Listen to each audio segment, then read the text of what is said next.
So on my channel, you always hear me talking about my most recently Lumix S1II. Before that, you heard me talking about my FX3, Sony ZV-1 a lot.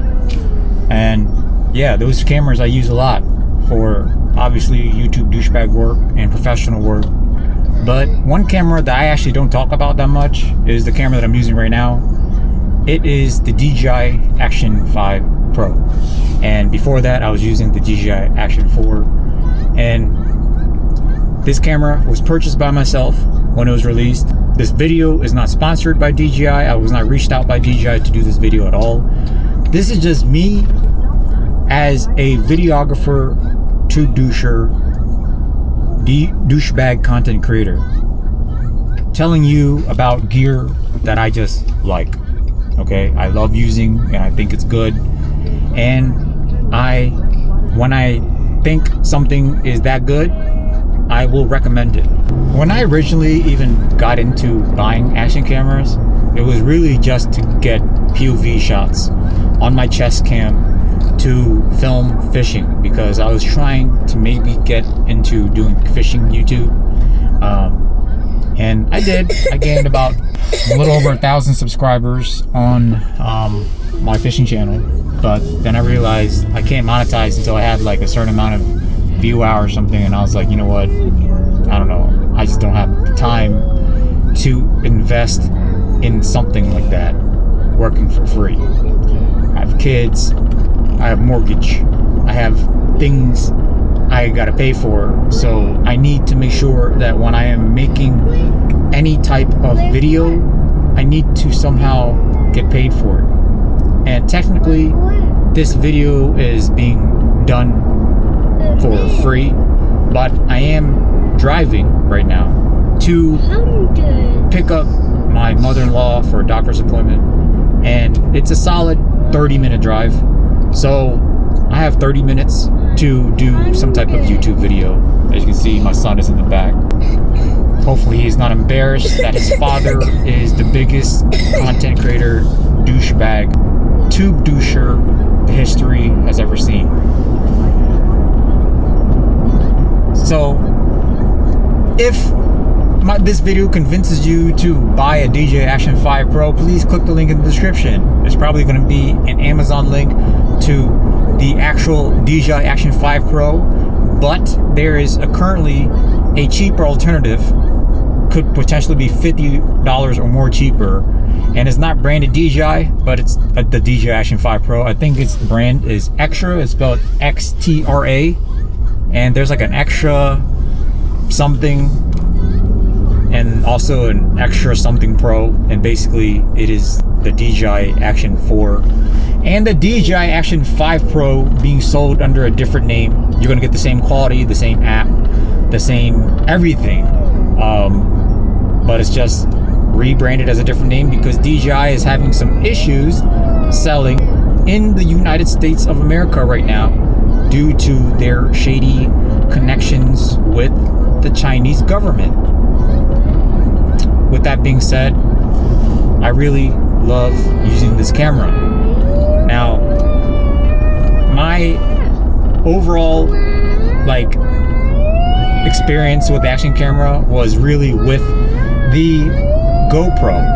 And GoPro, although the image quality is pretty decent, it is super unreliable. That thing used to overheat on me every 10 to 15 minutes, especially when I was trying to film constantly in 4K, 5K, or whatever, open gate. It's funny how a camera this small, this cheap, like $300 or whatever, can do 4K open gate 10-bit color, and Sony refuses it. I have no idea why, but anyway, I could do this with the DJI Action 5 Pro for hours on end until the battery runs out in the heat of the sun fishing, and it wouldn't overheat.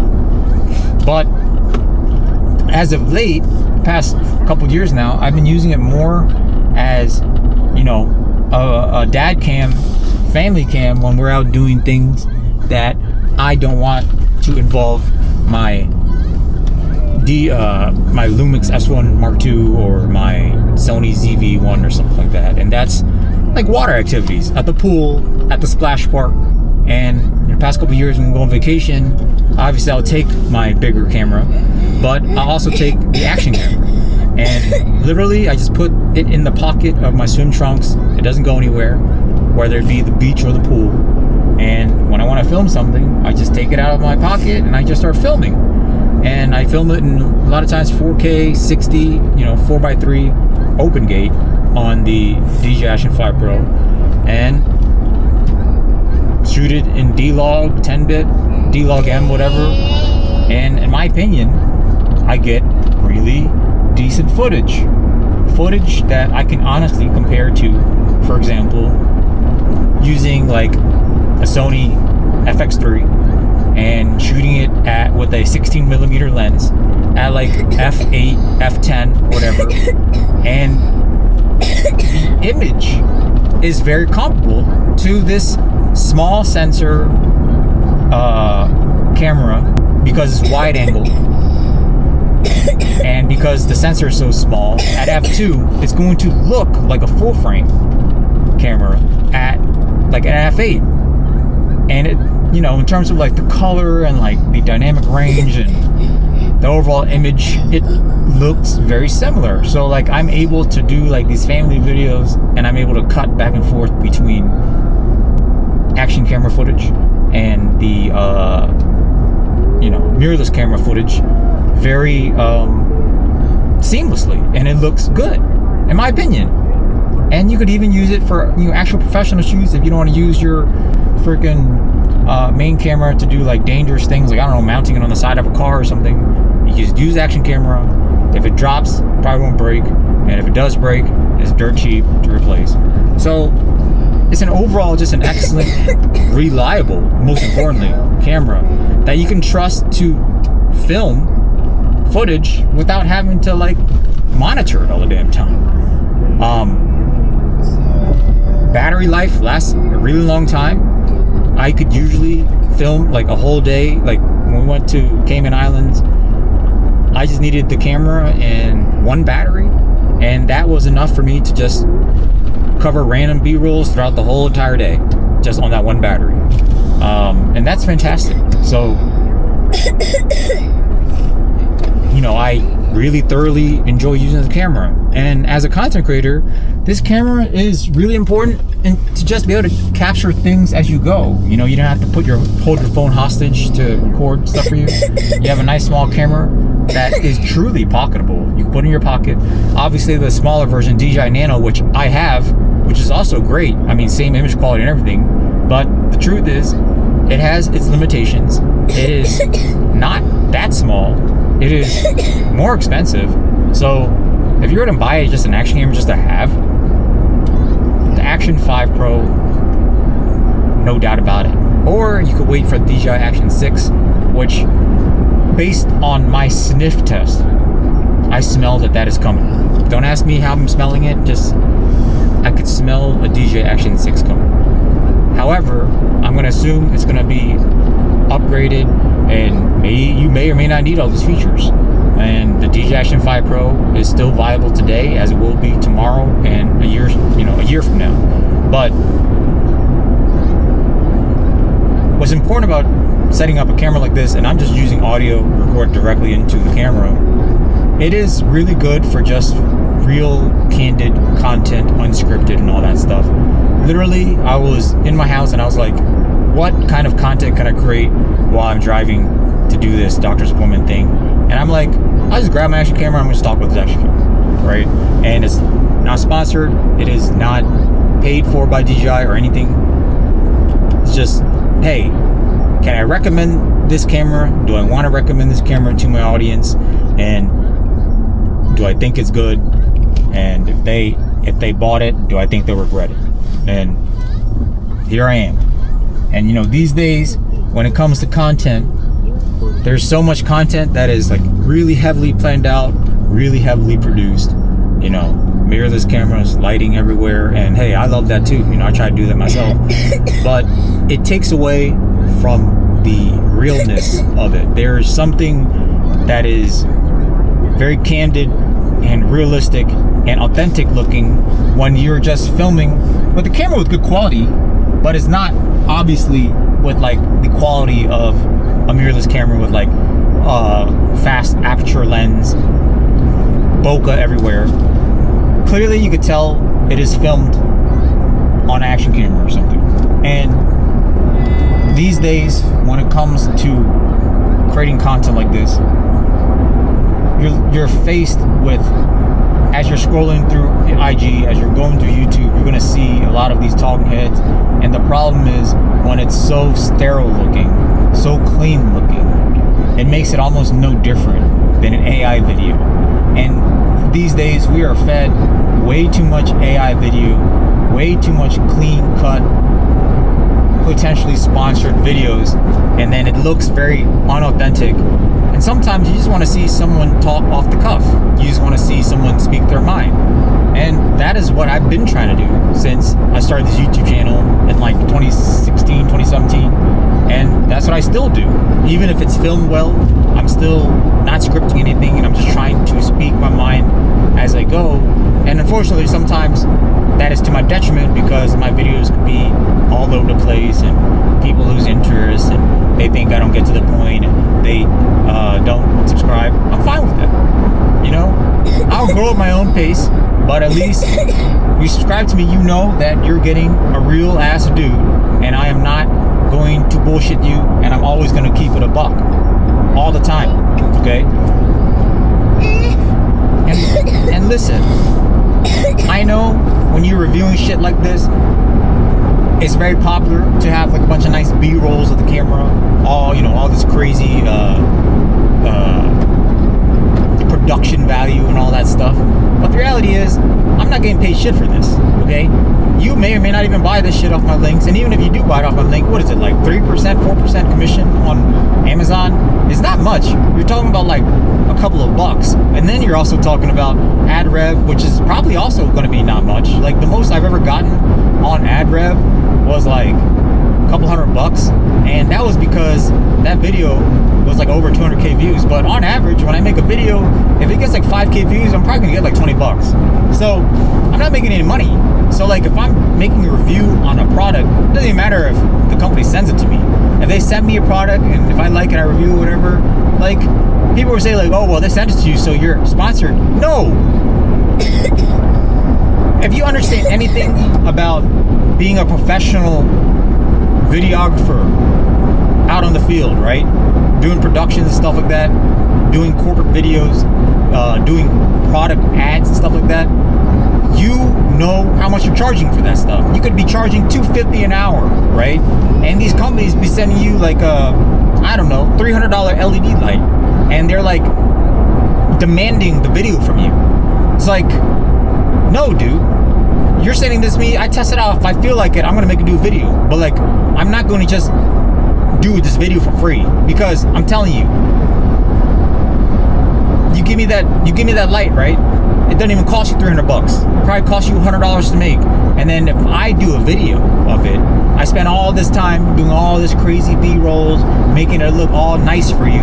You get free freaking the brand, you get free photos and stuff of your product. You get free advertisement of your product on my channel with direct targeted marketing.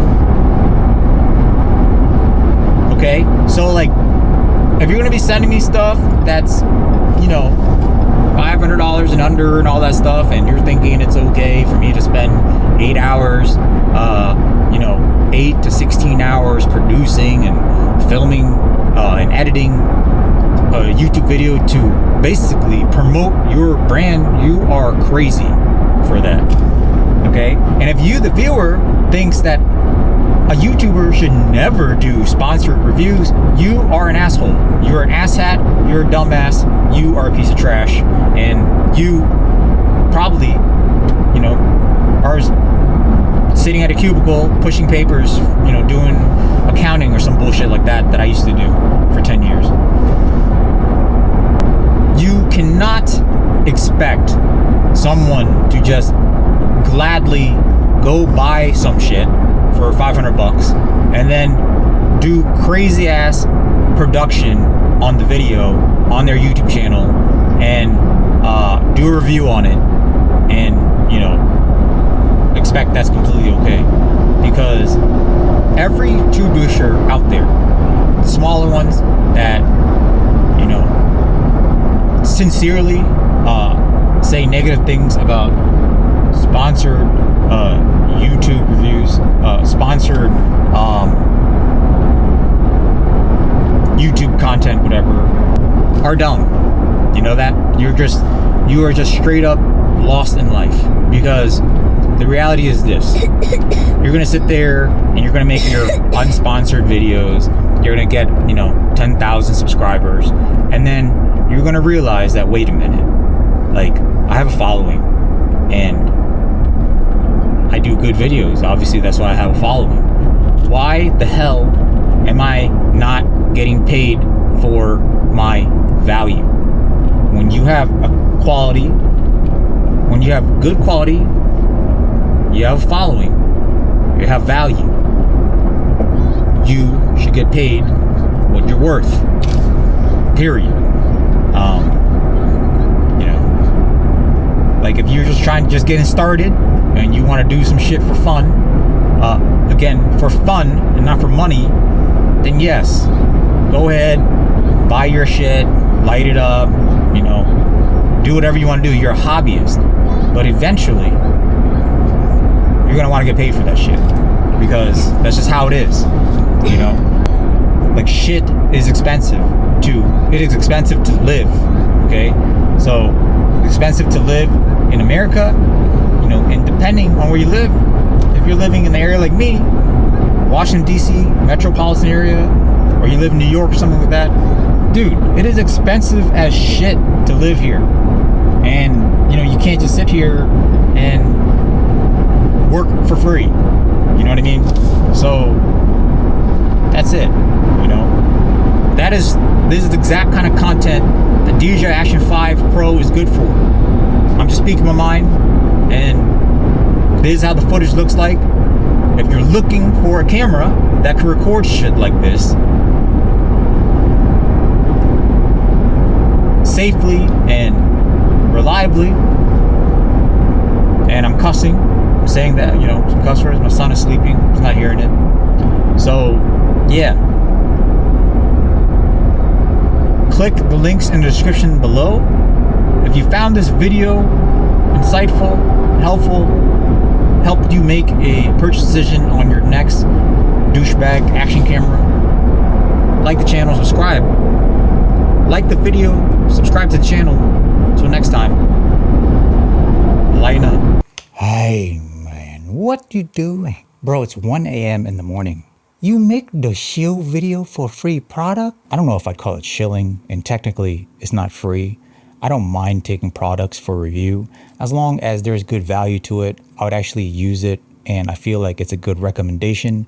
Sure, I'd feature it in one of my videos. Let me show you. It's the high quality microfiber towel for only $29.99. Bro, I am not reviewing a $30 microfiber towel on my YouTube channel. It's not $30. It's only $29.99. I don't care if it's $30 or $29.99. The cost for you to produce that microfiber towel was probably less than 29 cents. If you want to be the best, if you want to be professional, if you want to be award-winning shield tube doucher, you need to review this microfiber towel made with 90% hot cat skin. What'd you do with the rest of the cat? Okay, let me see. Let me show you. Oh my God.